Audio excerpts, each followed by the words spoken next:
Hello, everyone, and welcome to the What Were You Wearing? How Not to Talk About Rape panel. Thank you. And I have Juliet, I have Blessing Timidi Diga, somebody that I really admire. Oh, I have Yetunde Sabiu. I see your tweets. Even though I've never interacted with them, but then I know that there's this very popular person called Yeti Classy, and there's Juliet. I found Juliet's work this year. She's an amazing filmmaker. She does a lot of work in, community advocacy. Yetunde is a writer and she's an author. The people that we are waiting for are Chidera and Solomon. So Solomon is a coach and he's basically like a life coach and he's a writer. And what else does he do? He's also involved in was. He's a what? He's a what? No. Okay. So the format is going to go like this. So we're discussing what were you wearing, how not to talk about it. And essentially I want to make it as casual and informal as possible. So it's like a round table discussion, exploring different ideas. I actually planned on, just having like questions set, but then I think I'll just you offer your different perspectives on things like modesty, things like rape culture and the experiences you've had Mm-hmm. regarding as women and as people working to end it. But the first thing you do is that you would introduce yourselves, to the people watching and tell what you do in just like 2 minutes short. And then I would, throw like a question to you and would move on from there and have conversation. So, Julia, can you start, please? Like, who is Juliet and what do you do?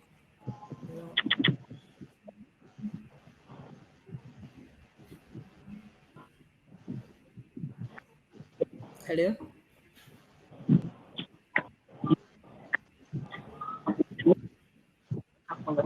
Hello? Sorry, Julia, I can't hear you very well. Can you? Good afternoon. Thank you so much. Good afternoon. Is Igwe, and Yeah. I'm a visual story human. So, can you hear me? Yeah, Yeah, it's much better. Can you hear me? Yeah, I can. I think what I'm going to do is like I'm going to mute. Can you hear me? I can. Can you hear me? Can you hear me now? Yes. You can. We can. Can you hear me now? Yes, I can. But yes, Nick, can you hear me mute your mic? Let's see what happens. My name Julius, can you hear me?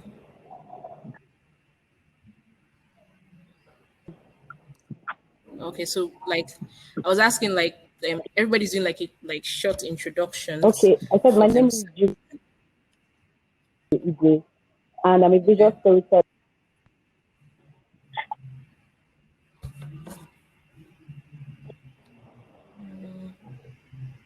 I'm not hearing you very well. Yeah, I can hear you. Okay, go on. Yes, I can hear you. Okay. Hello? Okay. Juliet Chioma Eze Igwe, Okay. visual storyteller. I tell human and brand stories for development, and I'm a sexual Right. and gender.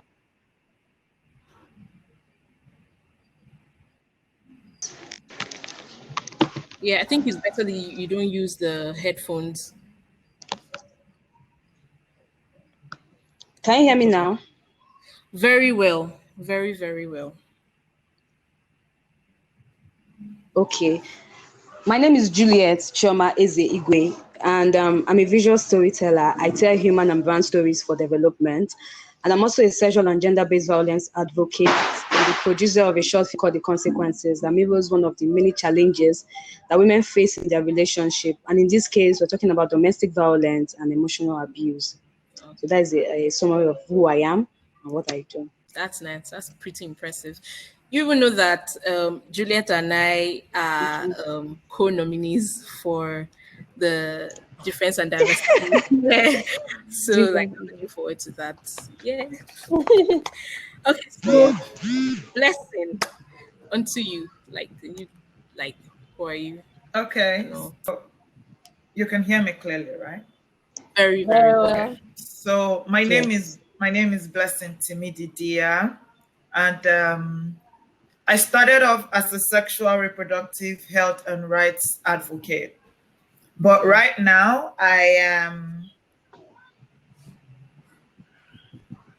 I'm working as a community-based researcher, and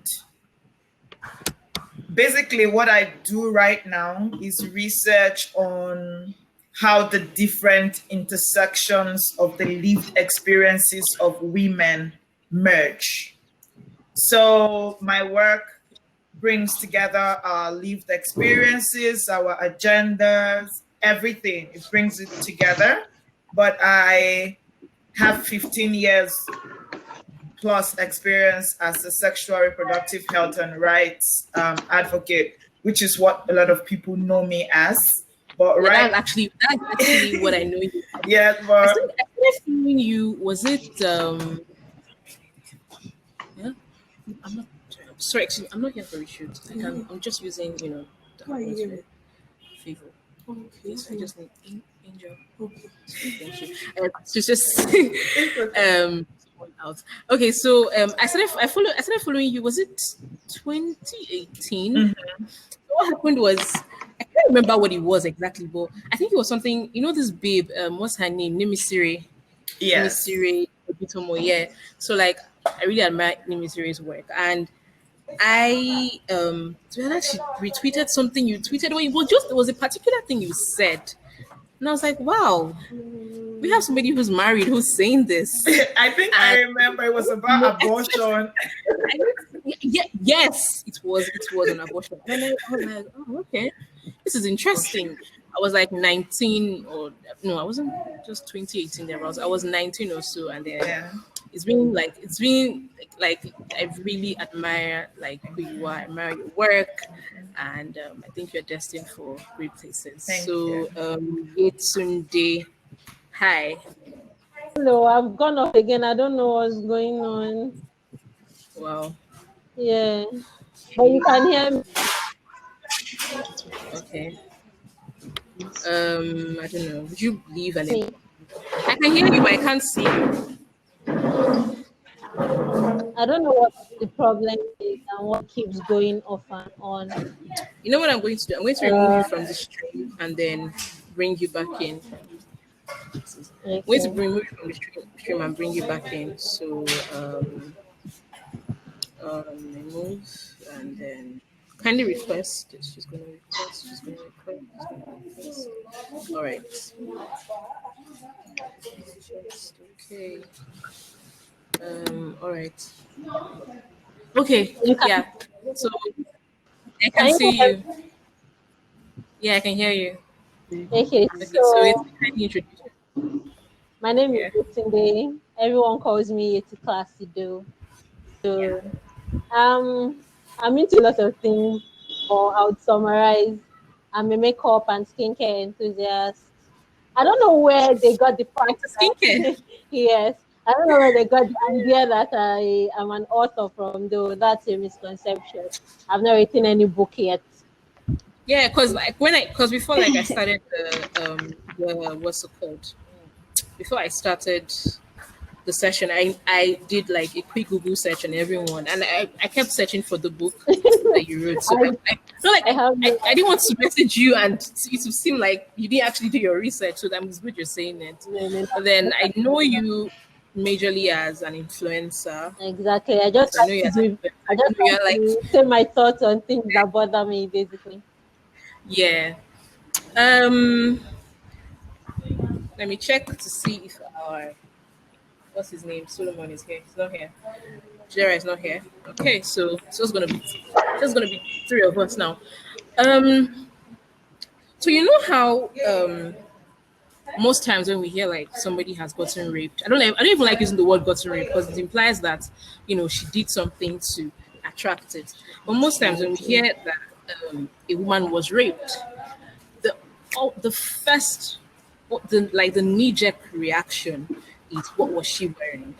It's almost like your ability to receive sympathy that is essential to you getting justice, especially justice in the public eye, is hinged upon what you were wearing. And I would even go to, include what you were wearing, where were you, your manner of behavior. All of these things are, all of these other questions revolve around your mode of appearance.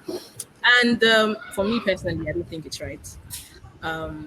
But it's something that I don't know how we can get people to recognize that, what, the statements, dress how you want to be addressed, should not exist, especially on issues like rape. So are there like experiences you've had, or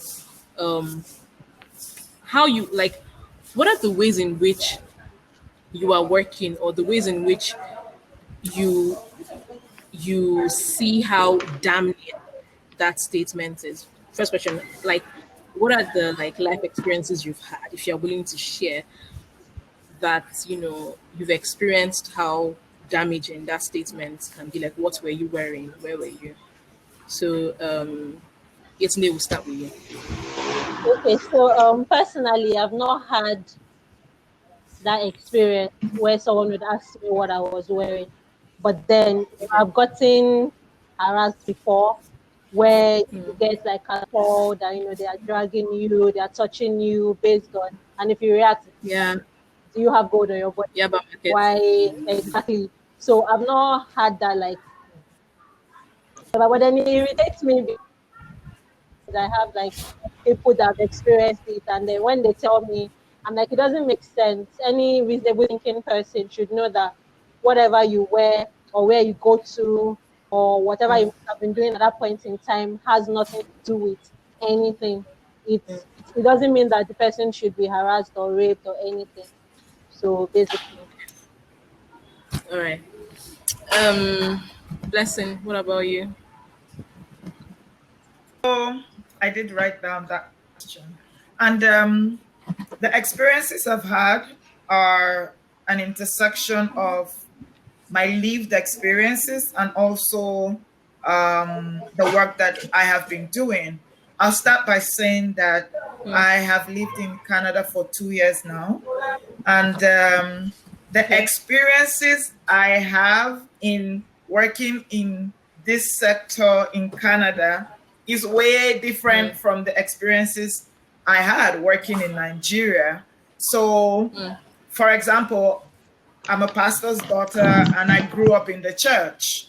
And we know that the church, or let me say religion, is one of the propagators of dressing, modesty. Like religion has a mindset, a projection of what dressing should look like, of what acceptable dressing should look like. So most times when people are even raped, even if it's in the church, even if the assault was carried out by someone in the church, the focus goes away from the perpetrator to the victim, because somehow you must have won something to have enticed a man of God or someone who is active in church.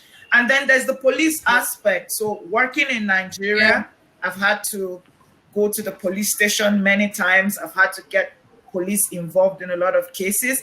And the first thing the police would ask many times is, what was she wearing? What did you say wearing? And what did you define? What did you define for that place by that time? And I'm like, hello, this is secondary victimization, And then even in the hospitals, so we always say that when rape happens, get to the hospitals. But you get to the hospitals and then the nurses are also saying, why they not rape you when you wear this kind of thing? So In Nigeria, we have a picture of what a perfect victim should look like. But the truth is, dressing has nothing to do with it. Because also coming from a church setting, I have people, for example, let me use myself as an example. Let me not even use anyone as an example. Growing up in the church, and then I was born in the north, all my clothing used to be very long, very, very long, reach the ground. And it still reflects in most of the clothes I wear today. But I have experienced sexual assault at many times because it's not about you, the victim, you, the survivor. It's the rapist. The truth is, even if you don't show your eyes, a rapist will find something to. In fact, for some people, the fact that you are all covered up is interesting to them, to find out what is under all those layers. So my experience. Okay. Okay, continue. I'm listening. My experiences, my lived experiences, and also in the work shows that we just have a mindset of what a perfect victim should look like, and there's no perfect victim. There is no perfect victim. Okay. That's my signature look. Hi Juliet. Yeah. Hi Juliet. Okay. I can hear you. Can you hear me? Very well, I can hear you. Okay. I've had an experience before, and about what were you wearing? I remember one time last year, the weather was very hot, so I was putting on a singlet to get something, and then one Okada guy touched me, and I'm like, "Are you serious? Why would you touch me?" So I pushed his bike, and he fell with his bike, and then people gathered, and they were like, "Within your body," because of the kind of environment I grew up. I live in Ajegule. So you know the kind of people that are there, like waiting there your body, why they no go touch your body now good. If you don't want where they touch you, why you go wear this kind of singlet, come outside? And I'm like, heat. And I'm putting on this singlet for myself. So I don't really understand. And when I went back home that day, I was really thinking, it got me thinking, I was like, what if it was dark and this guy had raped me? These people would blame what I was wearing to why he raped me, because they were just talking about why you go wear this kind of thing. Why would you wear something like this out? Why would you wear something? If you don't want people to touch you, why would you wear? Why did you cover up? And nobody was understanding that it was hot and the weather was very hot, and I needed something to. I just needed to wear something light, and then all of them were saying, both women, unfortunately, were saying your body now good. If you don't want where they touch you, no go. And you just say all sort of stuff. So that's the first time that I've had experience of why were you wearing what you were wearing because a man touched you, and it's very annoying. All right. I don't think there's any woman alive that hasn't what's it called, that hasn't had an experience around dressing or even appearance. Just give me 1 minute.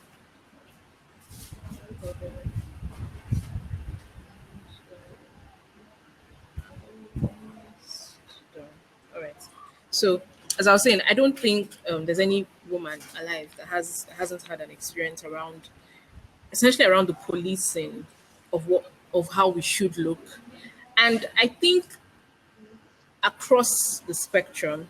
So there are the people who want you to be quote unquote modest, and there are people who want you to, and those are very controversial take. There are people who admire women only when we're sexualized. So it's like there is a policing of women to based on how much we can appeal to the male gaze or when men look at us. And I don't know if Chidera was here, I'd have asked her this question, but I think I'll just throw it to the house. Are there ways that you think mainstream fashion, sort of re sort of reinforces ideas about who is deserving of rape or who is based on appearance. So I know, for instance, when you back it up with religion, there's people who will say things like, "This is no shade to those who wear hijabs and those who cover their hair once in a while." But then it's like it's almost as if, from what I've seen most of the time around the conversation around modesty and hijab, and all, I don't like getting involved in it because I don't think it's my place. But then most of the time the conversation revolves around, you know, be covered because you're like a candy in a box, or be covered because you don't want to attract unwanted attention. And what kind of attention? If it's unwanted, then it's most likely bordering on abuse.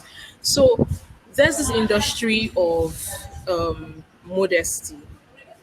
It's not. Oh, Solomon is here. Okay. Hi, Solomon. Let me see. Solomon should. Sorry, I'm coming. So there's this let's hope to accept someone. Yes. I'm so sorry, guys. What's going on? Where is he? Anyway, as I was saying, there are those who want to police women, and I don't know. I just feel like it's not right. Then I want to hear from you. In what ways do you think that mainstream culture propagates rape culture, mainstream fashion culture, mainstream music culture using dressing? So, for instance, I was sometimes you'll be watching music videos, and it's very obvious that these women are just existing for the male gaze.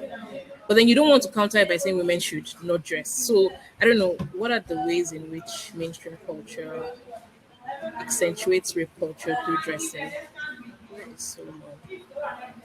Anybody can answer. Anybody wants to answer. Let me go first. I'll start by saying that everything, every goddamn thing on the face of the earth that impacts women, especially when it comes to our look, was initially created for the male gaze. In fact, many of the things that women use were actually invented by men. So if you go and do a lot of reading, a lot of the things that women have come to use, a lot of things that are in the beauty industry were created by men, were dominated by men, or even the beauty industry, to be honest.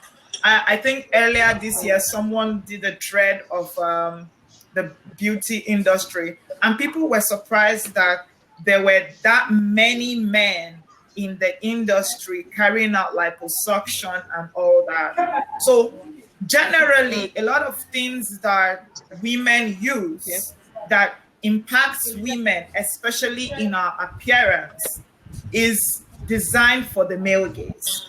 And the truth is also, when the fashion standards year in year out is also determined by male gaze, especially Yeah. especially those in the entertainment industry. So you see that certain years, some celebrities that have large following are going out with women who are a certain figure, and then you realize that suddenly everybody wants to have that figure. Then maybe after 1 2 years they decide, okay, we want women who look, who have the Coca-Cola body, who have Rest in peace. Wait for a while. Solomon, rest in peace. Wait. Solomon, can you hear me? Yes, I can hear you, but I can't see. I don't think my. Can you see You me? can't see me. I can't see you too. Okay, so let's try this again. Can you like try leaving and coming back in? All right, Yes, Sunday, I can't see you too. all right, no problem. I'll do that. Welcome. Yeah, thank you. You're welcome.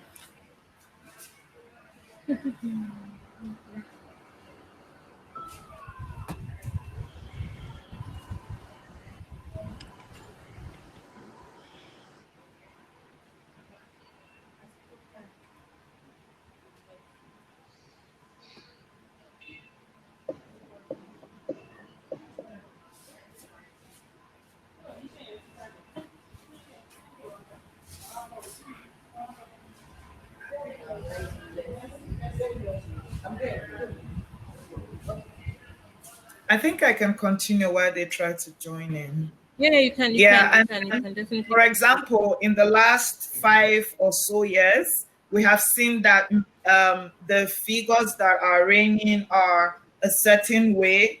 Women are having to have lip fillers and all that to appeal to, a demography. I'll point it to you that years ago, in the Calabar, in the ethnic community, like Cross River State, if you were not fat, you were not considered Yeah, I remember. desirable, and that's why they Fattening have room. fattening rooms. And aside teaching women how to pleasure men, again, male gaze, everything for the men. One of the things they do in the fattening room is to feed you. You practically do nothing. They pamper you, they feed you. You go to your husband's house. I hate that sentence. Anyway, you go looking fresh, looking robust. But now, you get where your fat reach.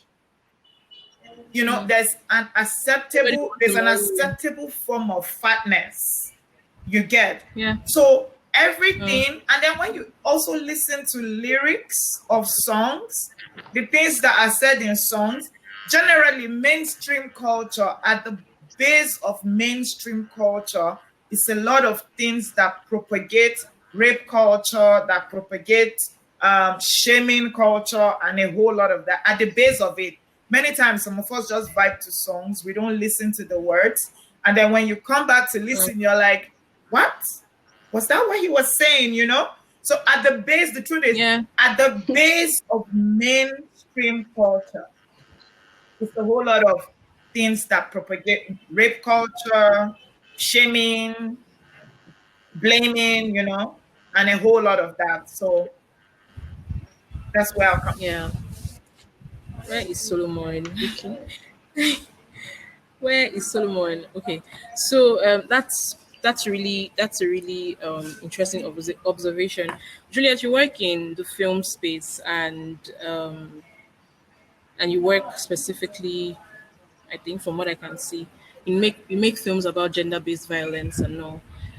Are there any difficulties you experience? Like, is it like, the thing is, we have to change the narrative, especially through the media, not just on social media, but through the audiovisual, radios, audiovisuals, things like that. Do you experience like pushback when you try to change the narrative using film? Okay, I have not got a pushback per se because I just started. I've just done one movie, and the people kind of accepted the movie. But I think that, okay, one issue that I have, the pushback now is not from society. The pushback is from my mindset, what I've been made to believe. I have a story that I want to talk about it because I'm scared of what people would say, what people would do, what people would, how would they see me? Because I'm this kind of person. I don't like going back and forth with people, especially on social media. So it's not about them now because I've not really given them the content. It's now me because of what the society has made us to. They don't want this kind of content. They don't want that certain content that they do not want to see. There's certain content that they will be like, you're an angry woman, or why would you say something like this? You're ruffling some feathers. But recently, recently I reached out to an organization and I told them that this story I want to talk about, and I need grants for the movie. And when I submitted my proposal and everything, I didn't think I was going to get the grant. I didn't think it because of the kind of story that I want to tell. But funny enough, I got the grant, and so I think the back. I've just done one film, and people accepted the film. Though I got a lot of criticism from my friends, my close friends. There is this. I'm going to call his name. He's married now, and he's abusive to his wife. So when he watched my movie, he didn't really find it funny. He thought I was talking about his life. And I'm like, I'm not talking about you. It's not you. I don't have business with you. If your wife wants to stay and for you to kill her, kill her. It's not about you. I want to tell you, when he watched the movie, he told me he cried because he was seeing himself in the movie. So I've not really gotten backlash from kind of movies I put. I just think it's my own mind, myself now holding myself from pushing out the kind of content I want to push out because of the kind of society that we are in. Would they accept it? I do not want people to drag me on Twitter, especially. So I'm just reserved. But I think I'm coming out now to talk about. Can I say something on that? Yeah. So it's not. I'm trying to like get Solomon to say something. I haven't introduced him. Solomon, hi. Yeah, good afternoon. I'm so sorry. I don't know what the problem is, why my video is not visible.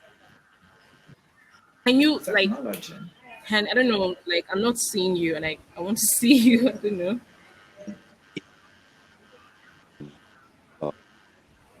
Hi. Can you turn on your video? Yeah. Hold on, my video. Hi. You see me?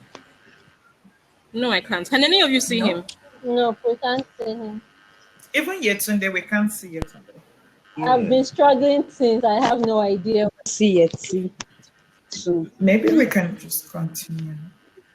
No, it's network. Okay, on your laptop screen, there are like 5 buttons. There are like 5 buttons. So the button that is like is it like a camera now, a tripod? I think that's where you press for your video to be seen. So like, yeah, mine is on, but then my video is still not showing.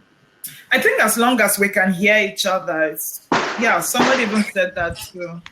Because we have like 12 minutes. Okay, so Solomon, hi. Yes. Interesting. How are you? Yeah, good afternoon. I'm fine. I'm all right. Good afternoon, Solomon. It's pretty interesting to have you here, and I have been pining for a conversation with you away from, the scrutiny of Twitter. But you do a lot of work as a coach, and you're also involved in religion. And personally, I feel like we can't move forward, with anything related to women in Nigeria without engaging religion, whether we're engaging it to disagree with it or we're engaging it to reform it or whatever. So I find you pretty interesting. And what I wanted to ask first thing is, in your work as somebody who works in, let's say, as a life coach, are there like stories you've heard that border around how religion plays like a negative role in the ways rape victims are portrayed, especially when it comes to dress and appearance? And what are the ways in which you are amplifying the voices of the women who are, working to end that? Yeah. So that is a very interesting question, very interesting and very needed, because I agree with you that in the country we live in, or in Africa at large, that religion plays a huge role in the dehumanization of women, even if not directly. Yeah. But I can hear you, but I don't know you if hear me well? I can hear you, so I want to use my earpiece. I don't know. Yes, I can. Yeah, we can hear you. Hear me well? Okay. Yeah. So I said that yes, religion actually fosters and enables the dehumanization of women, which is actually very sad. In my work so far, yes, I do talk to a lot of women, and it is the silence culture is very prevalent in the church, where they say things like, "Oh, you are a woman. Why did you go to his house? Why did you talk to him that way? Cover it. Just forgive. The Lord is going to judge." And we are not taking like realistic steps to stop or to curtail these dehumanizing practices against women. So I actually come across all of that stuff. And I really encourage women, and I also challenge the religious bodies that religion that we talk about, all religion talk about love, we talk about fairness, we talk about equality, compassion, equity. So why should our religion in its expression be dehumanizing women? Like, it doesn't make sense to me. So I think it is based on how people interpret religion, because at the end of the day, as a Christian that I am, Christ, said that we are all equal and we should treat everyone with love and think about them, and treat them with compassion. So religion is not just about going to church. It's not just about, or spirituality, like in the long run, it's not just about going to church and saying, oh, I'm a pastor or whatever. How do you really treat people? The Bible says you should treat people the way you want them to treat you, and that's including women. So how do I use my platform to amplify the voices of, I speak against patriarchy, I speak against misogyny, because it is very internalized. Even when, just like I said, now let's talk about decency, the construct of decency. I understand that, we live in a world that is not homogeneous. We have a lot of ideologies, a lot of worldviews. But the fact is that we need to understand that decency can be quite relative, right? So you hear things that people actually say, like, oh, she wasn't decently dressed. Oh, why did you go to this, to do that, blah, blah, blah, and all of that. At the end of the day, we take away the responsibility, accountability from the rapist or from the abuser, and we put it on the woman, which has always been that way, from the times of Jesus Christ. Anyway, so I don't know if I answered your question or if I said something that correlated with the question that you did ask me. We have probably 10 minutes more, but then what did I want to ask? Okay, so Yetunde, Yeah, can you hear me? Thank you. Okay, so you probably, I don't know, it's a tie between you and Solomon. I don't know who has the most followers on here, on Twitter and on Instagram. But are there ways you feel like social media is propagating rape culture in terms of appearance? And are there ways that, in your experience as somebody who works in the social media space, that we are getting worse in terms of rape culture? So there was this time, I think it was a year or two ago, early in the year, there was this spate of women wear something, and the next thing that would happen is that somebody has drawn something on what they wore, and everybody was laughing, everybody was joking about it. And as much as I do think that social media can be a good space to advocate, I don't know, do you think that it's like a double-edged sword? And what are the ways in which you are working to end that? How are you using your platform to end for Yetunde? But you can also you can also say something. Almost everybody has said a lot, and we haven't really heard much from you. So okay, thank you. Who is going first, I or Solomon? So who wants to go first? Okay, no problem. Yeah, I wanted to talk. So if there is anything, I actually think that social media has brought a lot of awareness when it has to do with issues. A lot of us learnt about gender issues via social media. I mean, we knew about them in reality, but we didn't have the courage to talk about these things. These are not conversations we have with our fathers and our mothers. But social media has actually given us that community where it's not mainstream media. Mainstream media has a construct where it propagates certain things that are not even always true, So social media has largely helped. Now, I'm going to give an example. Sometime last year, my friend actually spoke to me and she told me that a popular comedian on Instagram harassed her. And she sent me screenshots of the conversation. And dude, spanked her, her butt and everything, touched her inappropriately, and was still telling her, you are acting as if you are a virgin, you think we don't know your story, this and all of that. And I called him out on social media. because I think I had called him or I had sent him a message, or she basically was sending him messages and was like, "You harassed me." That was actually sexual harassment.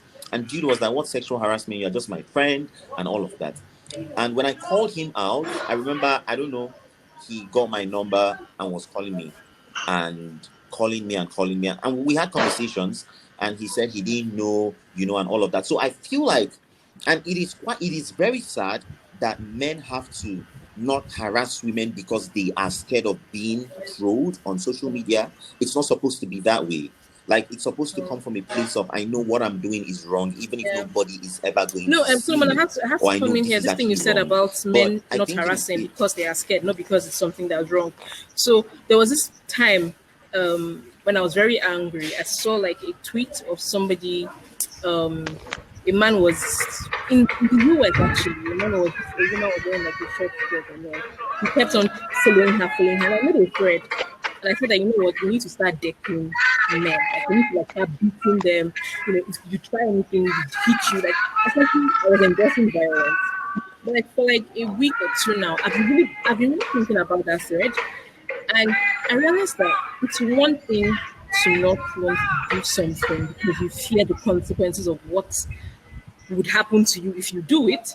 It's another thing to not do it because it is just not the right thing to do. So I don't know. I just feel like I had to mention that because you know how everybody, advocates, oh, we need to be violent, we need to hit, we need to, and sometimes I actually think some people, you exactly. just have to do something to them. But if we are looking at a holistic world, we cannot always advocate violence because if men or whoever cannot take out their actions on you physically, that same hatred, that same misogyny will manifest Yeah. in other forms that are less, where the scars are less visible. So yeah, I said I should add that, and thank you for that point. Yeah, exactly. So just like I said, a lot of them. It is sad that a lot of them are scared because when I posted him, he went viral. Instablock carried it, and then he reached out to me and he was crying and he said, "Oh, that it's so much of a shame that please I should take down the post." And I asked him, "Are you actually sorry that?" This is what you did to this young girl, They're or afraid of their are you reputations and actually about bylines in your international reputation? So what I'm journalism saying, magazines. Anyway, we move on. it's Yeah. exactly. So at the end of the day, I think social media is helping greatly by. I remember he made a post. Actually, he made a video where he talked about how he was really sorry that yes, he actually didn't know it was sexual harassment. And honestly, as a man, I need to say this right. Misogyny and rape culture and the disrespect for the consent of women has been so normalized in a way that a lot of men do it without even knowing. Like, I need to tell you the truth. Now, for example, you hear things like, "Oh, I just touched you. Now I did not." Like, men don't even understand that you can sexually harass a woman without touching her. With the comments you make, can be sexually harassing. And when my brother was leaving the house to go to uni, I remember I sat him down and I told him that no is no. I taught him certain things because we grew up with certain nuances, and that just kind of said that, oh, you have to violently get a woman. Do you understand? Like, when she says no, you have to persist and you have to have your way. So from the interaction I had with him, he said he did not know and all of that. So for those that know and those that don't know, I think they are learning either the hard way or maybe they are just honestly All right. learning. So that's how I think that Yes, did you have social media anything is to say actually on helping what with the Solomon said? advancement of Yeah, I just want to buttress what he said. Okay, so he said social media helps in like amplifying these issues, but he didn't talk about the negative effects as well. So in as much as social media makes it easier for people to come out and talk about their stories because they believe that more people would hear them and more people would come and read about it. It also has its negative effects because that's when you start to see like what were you wearing? Why did you go to his house? Thereby insinuating that the person wanted it. You get to hear things like, where did you struggle? Why didn't you struggle? Why didn't you shout? And I'm like, you go into shock mode because some people don't even know what's happening. and they just want it to be over quickly. They just, different scenarios, different people. You don't get to start saying, why did you go there? And I believe the older generation has a lot to contribute to this, because the simple telling you learn how to dress. If you dress this way and someone touches you, don't come home and complain what you wore that made them do that. I believe that we should also be mindful of things we say to these victims, because they're already gone through an ordeal. So we should try to help them out rather than, making them feel worse about the situation and all. Okay. I think I would conclude with one thing, and then I would ask you if you have any questions for me. So, like I said earlier, before Solomon came in, it's not a conventional panel, so it's like more like a conversation. So, it's something I've been thinking a lot about lately, especially in this conversation around social media. So, I've been thinking a lot about drag culture. And anybody who knows me on Twitter knows that I get dragged a lot. So, so drag culture in particular, especially on Twitter, on social media, I've been wondering about the effectiveness of dragging. So I know for a lot of people who get dragged over certain issues, the most that they do is they just go quiet. But it doesn't mean that they magically agree with what is perceived to be right. So for a while I've been thinking, is there like what is the strategic way we can use social media to actually have conversations that would inspire a change of mindset? So I said something, was it yesterday? So I said that one thing I'm doing is not quote tweeting people, even if I think they have said something stupid. I will not quote tweet them if I do not have anything positive to say to them, because I feel like even the ideas that you feel are so ridiculous, are so stupid, and sorry for that, but the ideas you think are so negative, if you silence someone from saying it, the person still thinks that way. So in this issue of like dressing and rape culture and things like that, I know I see a lot of people like drag women who say things like, "Oh, keep your body covered and everything," and they just don't. They won't say it on social media, but in real life, they are the kind of women who would, you know, act out in a particular way towards a woman who wears something that is considered provocative. So, like, I don't know who this question is going to be for anybody who wants to answer. Are there ways we can use social media, and in particular Twitter, because Twitter is like, I think Twitter is like the most engaged app. I don't know what it is about it. Maybe it's the interface. Are there any ways we can use social media to actually have conversations that are holistic? I don't know. Are there any ways like that? What are the ways in which you have been able to use Twitter in? I don't know how to frame the question. Do you understand? I'll go first. Yeah. I That's One very important way of using social media, especially Twitter, to have these holistic conversations is that first, I don't believe in creating a bubble. So for some people, it's okay. Like everybody sees the world differently. We all have models of the world. But in the kind of work that I do not believe in being why am I echoing? That's Nigerian internet. Sorry. Anyway, I don't believe in creating a bubble, because what happens is when you create a bubble, you're only going to be hearing people who sound like you. Yeah. So imagine that True. I presently identify as feminist, Black woman, researcher, and a whole lot of awesome things that I do. And then I just create a bubble for just those people. The thing is, I will keep hearing the things that I want to hear, the things that Yeah. I already know, or the things I might get to know. But when I do not have a bubble, I do not have to follow everybody to not create a bubble, you know?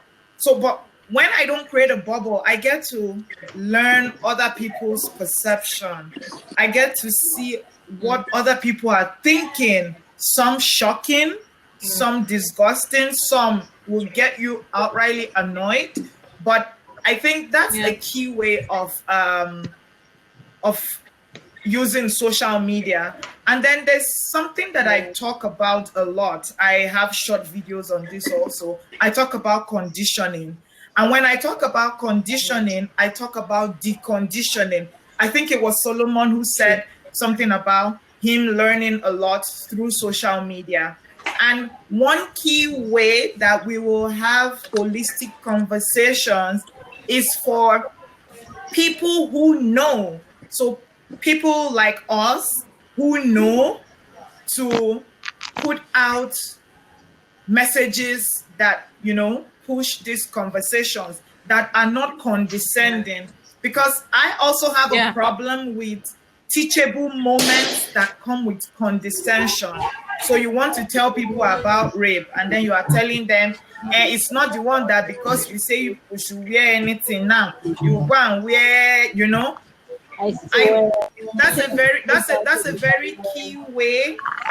That's a very key way to have holistic conversations. So for me, personally, many times when there's outrage on social media, even when I am angry, even when the issue at hand is very annoying, many times I take a step back and then I think of how to put my outrage, put information out there without being condescending. So those are two key ways that have worked for me across platforms. I don't create a bubble. And then also, teachable moments should not come with condescension. So for me, that's like the two key that I'll highlight. Right. Okay. Solomon. So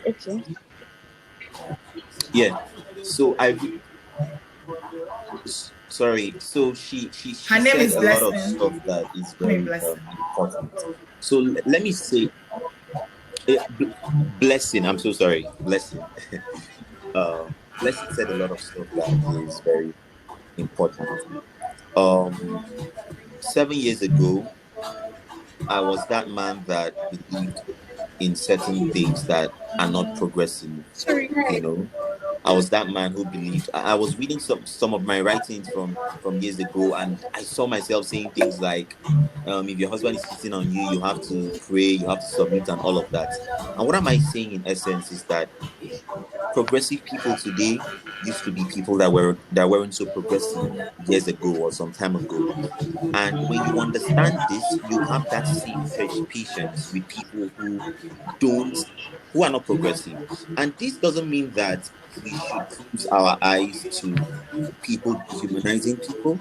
But what it just means is that we need to apply some sense of compassion to our advocacy and our activism. You know, personally, I used to identify, or I used to call myself a feminist, but basically I have, had to like share my thoughts on gender equality. And I must say, looking back right now, I see a lot of times that I sounded very condescending, very disdaining, very demeaning, even when I intended to pass the message across, right? And just like Blessing said, we have conditioning. So a lot of people learn this stuff. This is actually how they grew up. So you don't expect, many times, we want people to unlearn the things that they have learned in 25 years of their life in just one moment. That doesn't happen, you know. You keep on saying stuff. Now, a lot of guys actually come to my DM and they tell me stuff like, I met guys who came to my DM and they're like, Guy, I really disliked you, about your whole razz about this whole gender equality thing. But honestly, like over time, following you, I have been able to confront my bias, So here is what happens when you have a conversation with someone. that conflicts their belief, especially when you have strong points. They start struggling with cognitive dissonance.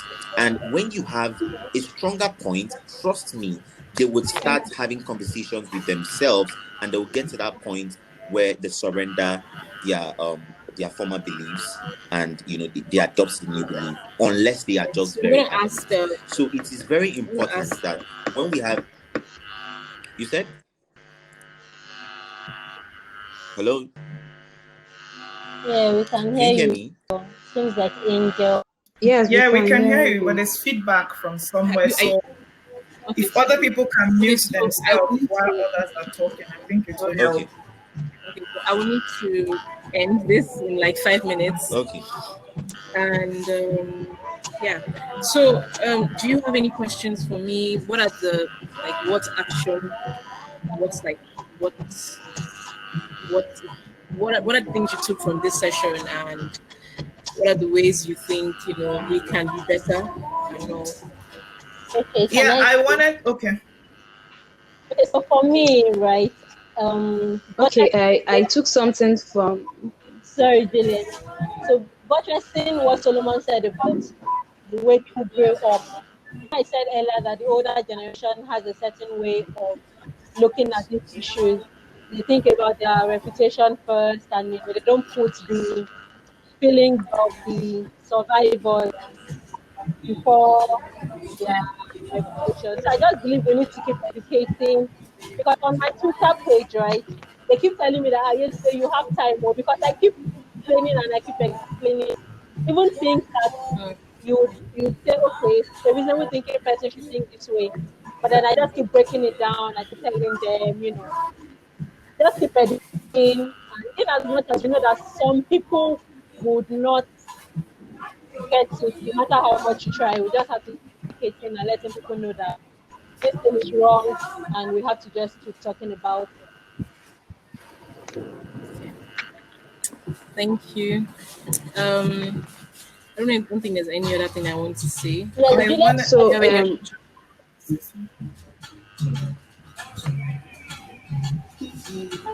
okay, one of the things that I'm going to take out from this conversation is, can you hear me? yes, we I can. can. Can you hear me? I can. Okay, I said one of the things I'm going to take out from the conversation is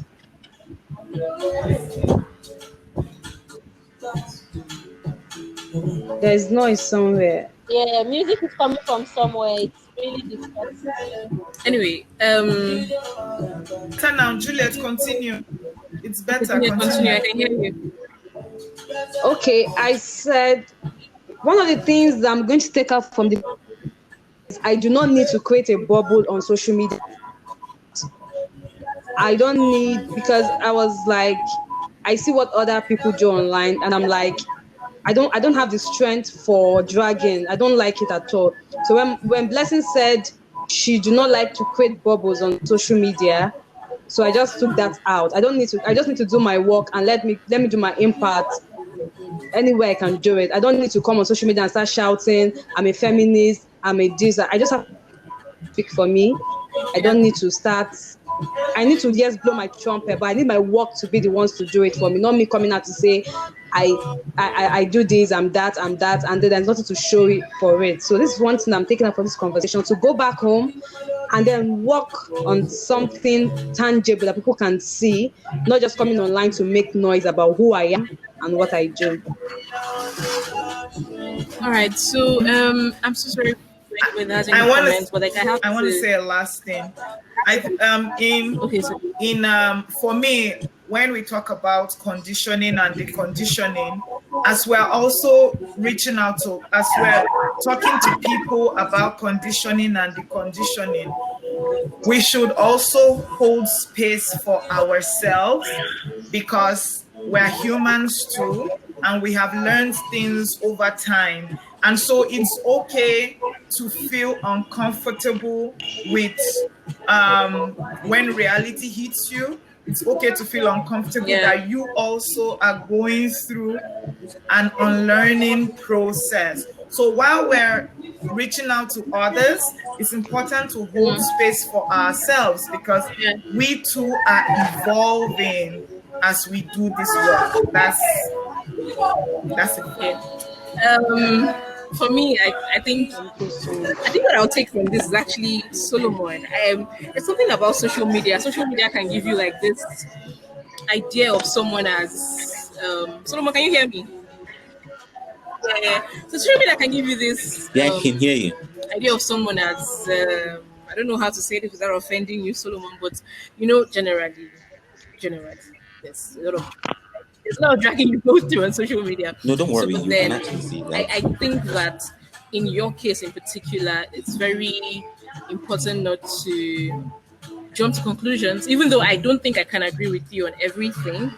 But I think it's very interesting what happens when you actually speak to someone, and hear their voice and away from this thing. So I'm really happy that you came, Solomon, even though yeah, I'm really happy. I'm really happy you came, and I I can think wait that actually. you what's the word? I think you're someone who's very honest, and that's something I admire. Even though I don't agree with everything you say, but then you're honest and you don't pretend. To me, that's what I see. And for blessing, you're welcome. For Yeah, blessing, thank you so much. you're a star girl and you're judges and everything. And I already know who you are, and I know you're destined for greatness, for Juliet. And I'm seeing a lot of a lot of films you have done. Oh, good. And I think you are doing amazing work. Like I said, I haven't really interacted with you. I just know people always talked about Yeti class. And when I went to your tweet and I was like, oh, okay, she has a lot going for her. And I really love the fact that you were all here. So much to get to blessing. And I hope that we would, as individuals and as people, from social media away from social media, we get to a point whereby we can have dialogue and conversations on very quote unquote hostile issues without reaching for insults or things like that. And it was really nice talking to all of you. And yeah, that's the end of it. So yeah, that's it. Bye, Solomon. Bye, Tunde. Thank you so much. Yeah. Then Bye.